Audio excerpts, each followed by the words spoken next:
अगर कोई क्वेश्चन हो तो पूछ सकते। कोई question? What is meant by central angle and how they are congruent? Central angles इसको कहते हैं जब रेडियस होता है, रेडियस तो रेडियस के इस साइड पे जो ये एक सर्कल है, यहाँ पर इसका रेडियस है, इस साइड पे जिसका जितना वो होता है लेंथ होता है उसका इतना इधर भी इतना होता है। अगर ये 5 सेंटीमीटर है तो ये भी 5 सेंटीमीटर ही होगा। इसीलिए हम रेडियस से जो इस साइड का अपर साइड का एंगल होता है ये और ये नीचे साइड का एंगल ये कॉन्ग्रुएंट हम लेते हैं डिस्टेंस। जब हम इसके साइड को प्रूव करेंगे तो ये कॉन्ग्रुएंट होंगे। तमाम सेंट्रल एंगल सेम होंगे, इक्वल होंगे, तमाम? हाँ तमाम होंगे।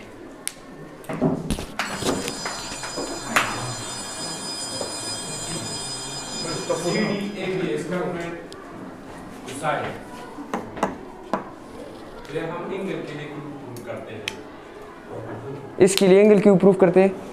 इसके लिए एंगल इसीलिए प्रूफ करते हैं क्योंकि ये एक साइड हुआ, ये दूसरा साइड, अभी तीसरा साइड यहाँ पर है नहीं कि हम उसको ले, तो इसीलिए इस साइड को प्रूफ करने के लिए हम इस एंगल को लेते हैं।